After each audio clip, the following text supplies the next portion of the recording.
Well, got the truck back in the garage again to finish the back half of the two-wheel drive to four-wheel drive conversion on my 81 C20. I guess be a K20 now. But I took the box off again.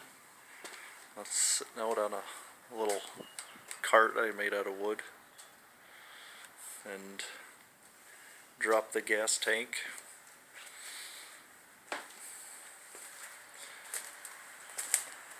Sitting in front of the truck.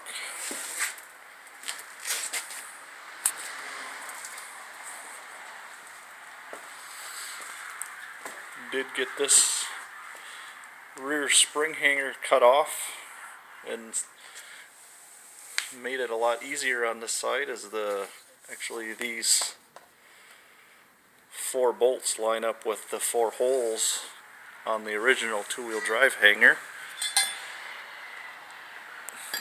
The 2 middle holes I'll probably weld shut in the frame, but then this bracket mounts on the back, goes underneath, which is making it so I'll have to remove my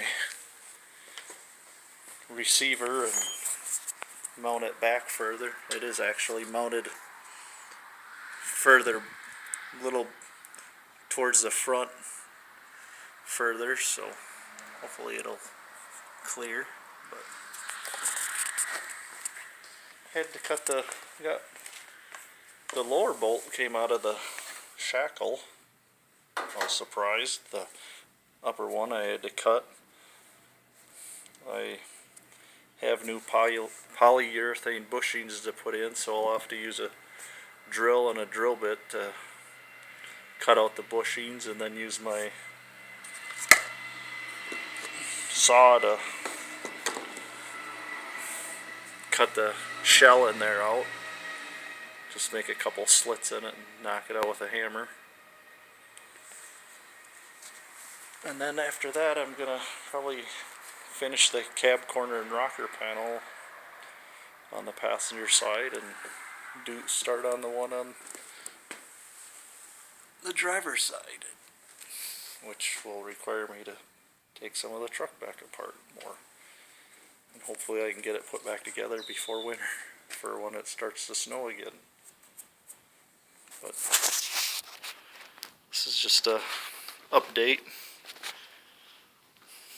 I'll make a few more when I make some more progress. Thanks for watching. Like, share, and subscribe. Bye.